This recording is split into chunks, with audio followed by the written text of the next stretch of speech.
पिछले एपिसोड में हमने देखा कि हनीवे अपने दोस्तों के साथ मिलकर एक कीमती एसेट्स को हासिल करने के लिए एक डीमन एप से फाइट कर रही थी। जो सब ज़ेवियन भी चुपके से देख रहा था, वो भी उस कीमती एसेट्स को हासिल करना चाहता था, लेकिन अपने दोस्तों के सामने वो ये सब नहीं कर सकता। इसलिए वो अपने मन ही मन में एक प्लान बनाना शुरू कर देता है, जिसके मुताबिक हम देखते हैं कि वो सबसे पहले हनीवे की जान बचा लेता है, जिसकी वजह से उसके दोस्तों ने भी रिट्रीट कर लिया था। यहाँ हनीवे और उसके दोस्तों के वापस जाने के बाद अब ज़ेवियन को एक अच्छा मौका मिल चुका था कि वो उस कीमती एसेंस को दोबारा से जाकर हासिल कर ले, जिसके लिए वो वैली में दोबारा आ जाता है। लेकिन इस बार वो अकेला नहीं बल्कि अपने चुटकू दोस्त कोब्रीना के साथ आया था।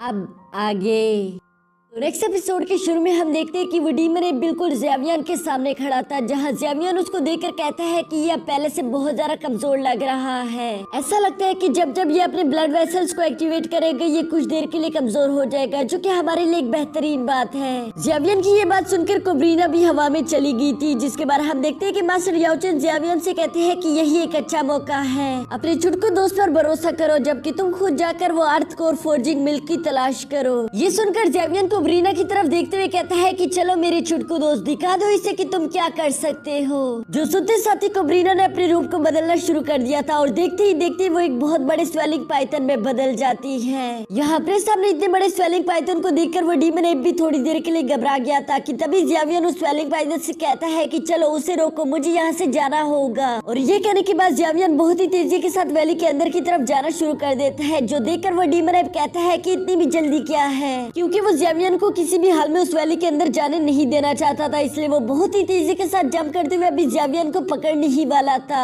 लेकिन इससे पहले कि वो ज़ेवियन को टच भी कर पाता, वो स्वेलिंग पाइथन बहुत ही तेजी के साथ अपनी पूंछ का इस्तेमाल करते हुए उस डीमन एप को हिट करके दूर पटक देता है। यह नीचे गिरने के बाद उस डीमन एप को बहुत ज्यादा गुस्सा आ गया था, जो कि दोबारा से खड़ा होकर कहता है कि मैं तुम्हारे टुकड़े टुकड़े कर दूंगा। ये कहते हुए वो फुल गुस्से में ज़ेवियन का पीछा करना शुरू कर देता है। वो उसे पकड़ने की अपनी पूरी कोशिश कर रहा था, जबकि दूसरी तरफ ज़ेवियन भी ये महसूस कर रहा था कि वो डीमन एप अपनी फुल स्पीड के साथ साथ अपनी ताकत का भी इस्तेमाल कर रहा है। अगर एक बार मैं उसके पंजों में आ गया तो शायद मैं बच भी ना पाऊँ। इसी दौरान वो डीमन एप ज़ेवियन को पकड़ने के लिए उस पर पीछे से हमला कर देता है, लेकिन ज़ेवियन कुछ न कुछ करके उसे डॉज कर लेता है। पहली दफा तो वो उस डीमन एप के हमले से बच गया था, लेकिन दूसरी दफा वो डीमन एप अपने मन में तय कर लेता है कि इस बार चाहे कुछ भी हो जाए मैं उसे पकड़ कर ही रहूंगा। ये सोचते हुए वो बड़ी तेजी के साथ ज़ेवियन को पकड़ने के लिए अपनी दूसरी कोशिश करता है, लेकिन इससे पहले कि वो ज़ेवियन के नजदीक भी जा पाता तभी वो स्वेलिंग पाइथन उसे हिट करके पीछे रोक देता है। ज़ेवियन ये फाइट होता हुआ देखकर भी वहाँ रुकता नहीं, बल्कि वो बहुत ही तेजी के साथ आगे मूव करता हुआ जा रहा था। साथ ही साथ उसे अपने चुटके दोस्त की बहुत ज्यादा फिक्र हो रही थी, जिस पर मास्टर याओचन ज़ेवियन से कहते हैं कि तुम्हें उसकी फिक्र करने की कोई जरूरत नहीं, वो खुद की हिफाजत कर सकती है।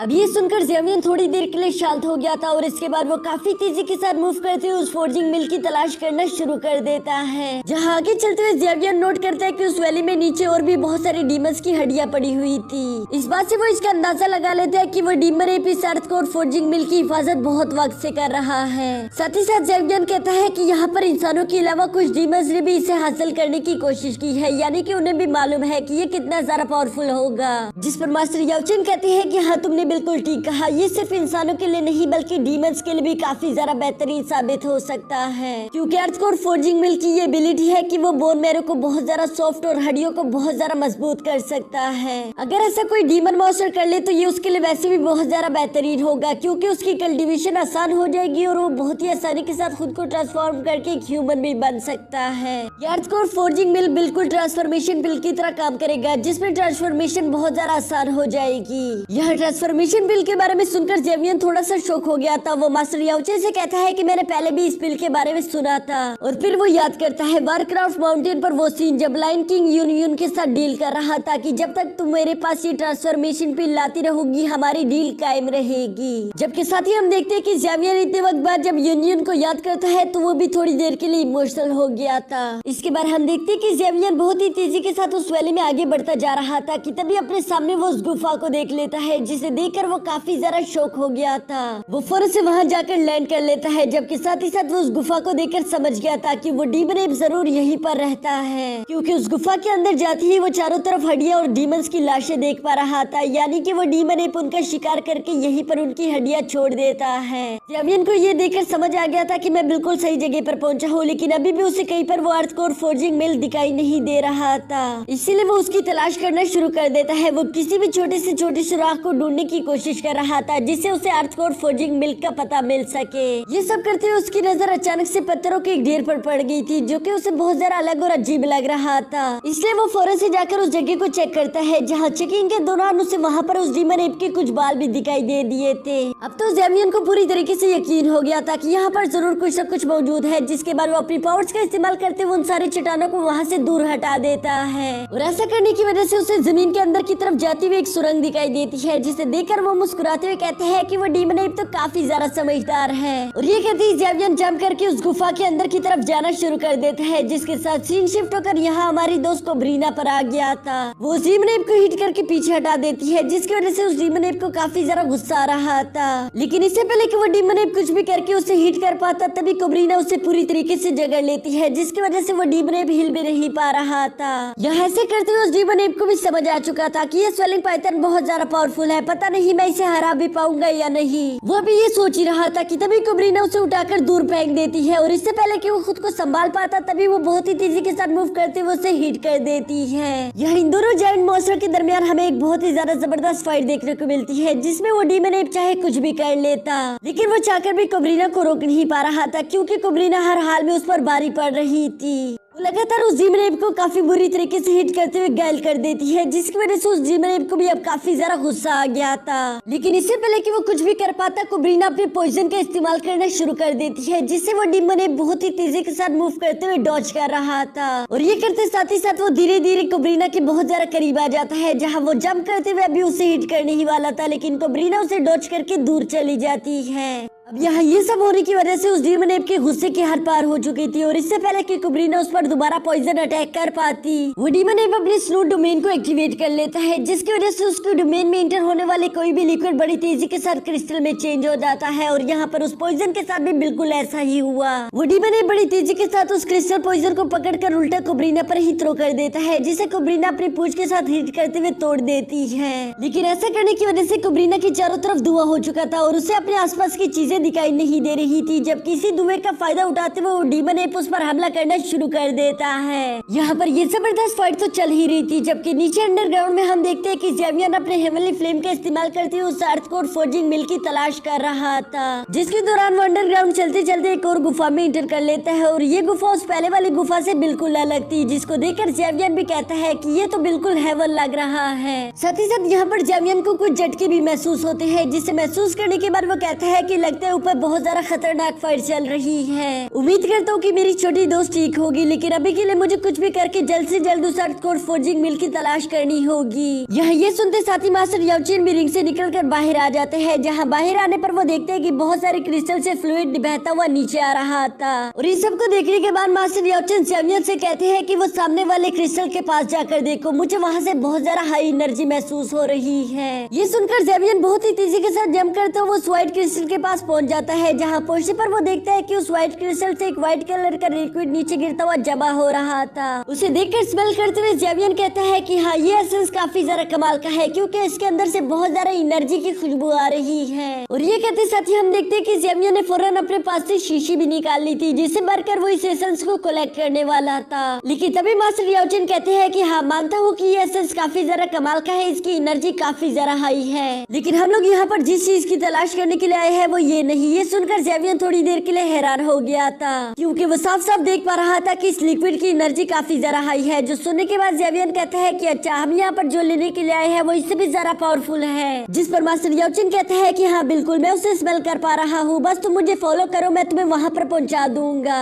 ये सुनते साथ ही हम देखते हैं कि जैवियन ने फौरन से अपने पर्पल विंग्स को एक्टिवेट कर लिया था, जिसके बाद वो मास्टर याओचेन को फॉलो करना शुरू कर देता है। और एक एग्जैक्ट लोकेशन पर जाने के बाद हम देखते हैं कि मास्टर याओचेन अपनी पावर्स का इस्तेमाल करके उस क्रिस्टल में एक छोटा सा कट लगा देते हैं, जो देखकर ज़ेवियन को तो कुछ भी समझ नहीं आ रहा था। वो मास्टर से सवाल करता है कि मास्टर हम यहाँ पर क्या कर रहे हैं, जिस पर मास्टर कहता है कि ज्यादा सवाल मत करो, बस उस छोटे से टुकड़े को वहाँ से निकाल कर साइड कर दो।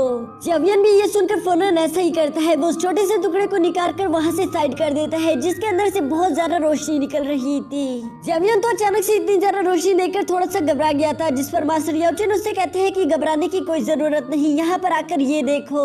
जो सुनकर ज़ेवियन नजदीक जाकर देखता है और देखने के बाद वो पूरी तरीके से खुश हो गया था। वो कहता है कि ये तो बिल्कुल कमाल है। नीचे जो अर्थ कोड फोर्जिंग मिल्क पड़ा हुआ है, ये तो उससे 10 गुना ज्यादा स्ट्रॉन्ग एसेंस है। आखिर ये यहाँ पर ऐसा क्यों पड़ा हुआ है? जिस पर मास्टर याओचेन बताते हैं कि असली अर्थ कोड फोर्जिंग मिल्क यही है, जबकि वो नीचे तो सिर्फ एक दिखलावा है। अगर कोई गलती से यहाँ तक पहुँच जाए तो वो जल्द से जल्द उस एसेंस को उठाकर यहाँ से भाग जाए, जिसकी वजह से ये असली अर्थ कोड फोर्जिंग मिल्क सेफ रहेगा।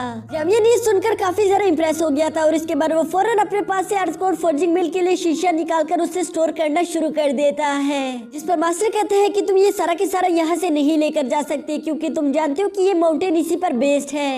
अगर तुमने ये सारा के सारा अर्थ कोड फोर्जिंग मिल्क यहाँ से निकाल लिया तो हो सकता है कि ये माउंटेन ढह जाए, तो इसलिए हम ऐसा नहीं कर सकते। ज़ेवियन भी मास्टर की बात समझ गया था, इसलिए वो थोड़ी बहुत शीशा बनने के बाद मास्टर से कहता है कि ठीक है मास्टर, हमारा काम यहाँ पर हो गया, अब हमें जल्द से जल्द वापस बाहर जाना चाहिए। मुझे नहीं मालूम कि हमारे छोटे दोस्त का क्या हाल होगा। मास्टर याओचेन कहते हैं ठीक है, जिसके बाद वो स्मोक बनकर उस रिंग में जाकर समा गए थे और इसके बाद ज़ेवियन भी अपने विंग्स का इस्तेमाल करते हुए बड़ी तेजी से उस गुफा से बाहर जा रहा था। यहाँ दूसरी तरफ हम उस डीमन एप को देखते हैं, जो कि उस स्वेलिंग पाइथन को मुकाबला नहीं कर पा रहा था, बल्कि उस स्वेलिंग पाइथन ने उस डीमन एप को काफी बुरी तरीके से घायल कर दिया था। वो डीमन एप लाल टमाटर बनते हुए कहता है कि तुम लोगों ने मुझसे चुराने की कोशिश की है, अब मैं तुम लोगों पर रहम नहीं दिखाऊंगा। जो कहते साथ ही वो अपने आसपास आइस क्रिस्टल बनाना शुरू कर देता है, जिसके इस्तेमाल करते हुए उसने कोब्रीना पर अटैक करना शुरू कर दिया था। दूसरी तरफ कोब्रीना भी अपने मन में कह रही थी कि अच्छा ऐसी बात है तो आजा बेटा, देख ले कि कौन कितना ज्यादा पावरफुल है। और ये कहते हुए कोब्रीना भी बड़ी तेजी के साथ उन आइस क्रिस्टल को डॉज करते हुए सीधा उसी डीमन एप की तरफ जा रही थी, जहाँ नजदीक पहुंचने पर वो फौरन से उसे जकड़ लेती है। जकड़ने के बाद वो उसका अच्छे तरीके से कचूमर निकाल देती है, जिसके बाद वो बड़ी तेजी के साथ उसे फेंकते हुए एक चट्टान पर पटक देती है। और अब उस डीमन एप की हालत बहुत ज्यादा खराब हो चुकी थी, उसकी पूरी बॉडी से खून निकल रहा था। लेकिन यहाँ पर बिल्कुल वही बात थी, रस्सी जल गई लेकिन बल नहीं गया, क्योंकि वो डीमन एप दोबारा से खड़ा होकर कहता है कि मैं जानता हूँ कि तुम एंशिएंट बीस्ट हो, लेकिन मैं भी किसी से कम नहीं हूँ और अब मैं तुम पर बिल्कुल भी रहम नहीं दिखाने वाला। ये कहते हुए वो अपनी स्नो की पावर्स को एक्टिवेट करते हुए वहाँ पर एक बहुत बड़ा स्नोबॉल क्रिएट करना शुरू कर देता है, जिसे देखकर वो स्वेलिंग पाइथन भी खुद को पूरी तरीके से रेडी कर लेती है। यहाँ अब हम देखते हैं कि एक तरफ से उस डीमन एप का सबसे ज्यादा खतरनाक अटैक था, दूसरी तरफ से वो स्वेलिंग पाइथन, दोनों ही एक दूसरे से टकराने के लिए जा रहे थे। जिसके साथ ही सीन शिफ्ट होकर दूसरी तरफ ज़ेवियन पर आ जाता है। ज़ेवियन बहुत ही तेजी के साथ सीधा स्वेलिंग पाइथन की तरफ आ रहा था। तभी अचानक वहाँ चारों तरफ बहुत ज्यादा खामोशी हो जाती है, जिस बात ने ज़ेवियन को बहुत ज्यादा परेशान कर दिया था, क्योंकि उसे अपने दोस्त की फिक्र हो रही थी। और भी ज्यादा तेजी के साथ उस जगह की तरफ बढ़ना शुरू कर देता है, जहाँ पहुंचने पर वो देखता है कि उस डीमन एप का तो बैंड बाजा बारात सब निकल चुका था, यानी कि उसकी हालत बहुत ज्यादा खराब हो चुकी थी। जबकि दूसरी तरफ कोब्रीना तो अभी भी गुस्से में दौड़ रही थी। ये देखकर ज़ेवियन कहता है कि वाओ, मैंने सोचा नहीं था कि ये एंशिएंट बीस्ट इतना ज्यादा खतरनाक होगा।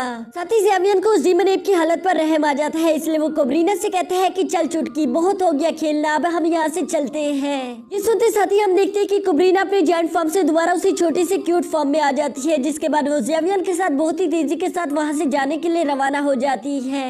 जबकि पीछे उस डीमन एप को काफी ज्यादा गुस्सा आ रहा था, क्योंकि ये हिस्ट्री में पहली दफा था जब किसी एंशिएंट बीस्ट ने उसकी ऐसी हालत की है। इसके बाद सीन शिफ्ट होकर ज़ेवियन पर आ जाता है, जो कि काफी ज्यादा दूर पहुंचने के बाद कोब्रीना से कहता है कि तुमने आज बहुत ज्यादा अच्छा काम किया। साथ ही साथ कोब्रीना बहुत ज्यादा क्यूट लग रही थी।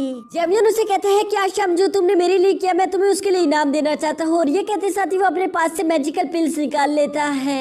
इससे पहले कि वो उसे कोब्रीना को दे पाता, तभी अचानक कोब्रीना की बॉडी चमकना शुरू कर देती है। साथ ही साथ वो कहती है कि क्या तुमने मुझे अपना पेट समझा हुआ है। जो सुनकर तो ज़ेवियन की जान हलक तक आ गई थी। और यहाँ पर ये रेड एनर्जी देखकर ज़ेवियन कहता है कि क्वीन मेडूसा।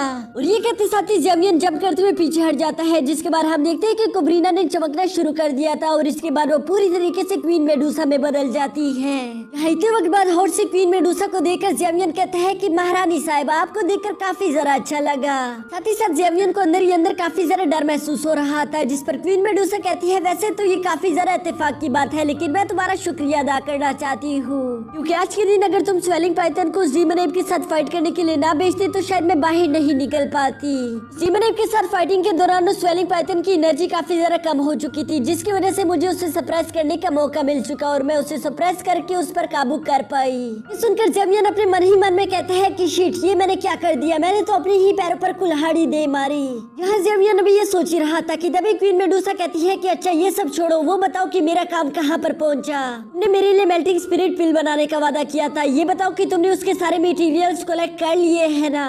जो सुनकर जेवियन घबराते हुए कहता है कि महारानी, असल में वो बात ऐसी है कि वो सारे मटेरियल काफी जरा मुश्किल से मिलते हैं, तो क्या आप मुझे थोड़ा और टाइम दे सकती हैं? मुझे पूरा यकीन है कि मैं कुछ और वक्त में उसे ढूंढकर आपके लिए ले आऊंगा। सुनकर क्वीन मेडुसा के अंदर ही अंदर आग लग चुकी थी। वो कहती है कि आखिर तुम्हारी हिम्मत कैसी हुई, तुमने मेरे काम को जरूरी नहीं समझा, और अगर तुम्हें मेरा काम जरूरी नहीं लगता तो तुम्हें अपने साथ रखने का कोई फायदा नहीं। ये कहते साथ ही हम देखते कि क्वीन मेडुसा की आंखों में पूरी तरीके से आग समा गया था। साथ ही साथ वो जेवियन को अपनी ग्रेविटेशनल पुल टेक्निक में कैद कर लेती है, जिसकी वजह से जेवियन पर ग्रेविटी का बहुत ही ज्यादा जोरदार असर हो रहा था।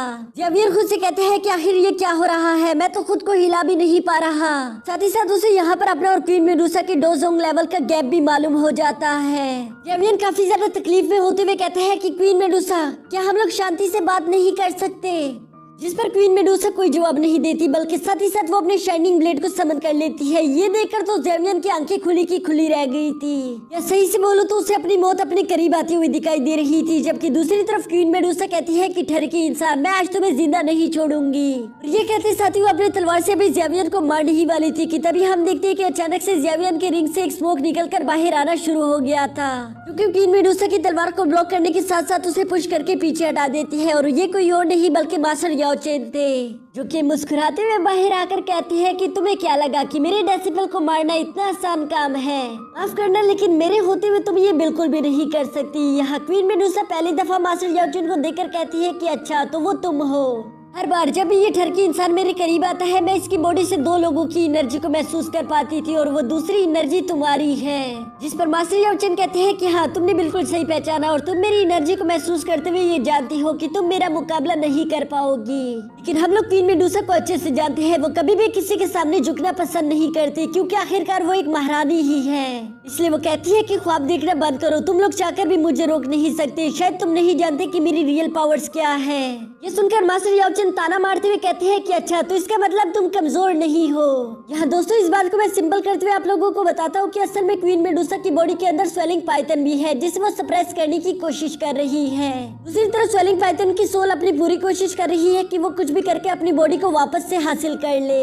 यहाँ इस सप्रेशन के दौरान क्वीन मेडुसा की बहुत ज्यादा एनर्जी जाया हो रही है, जिसकी वजह से वो इस वक्त के लिए बहुत ज्यादा कमजोर है, और मास्टर याओ चेन ने ये महसूस कर लिया। इसीलिए मास्टर याओ चेन को क्वीन मेडुसा से जरा सा भी डर नहीं लग रहा। लेकिन दूसरी तरफ हम क्वीन मेडुसा को भी साफ साफ देख सकते हैं कि उसके आंखों में भी कोई घबराहट नहीं थी, बल्कि वो भी मास्टर याओ चेन से टकराने के लिए पूरी तरीके से तैयार थी। और इसी के साथ हमारा ये एपिसोड खत्म हो जाता है।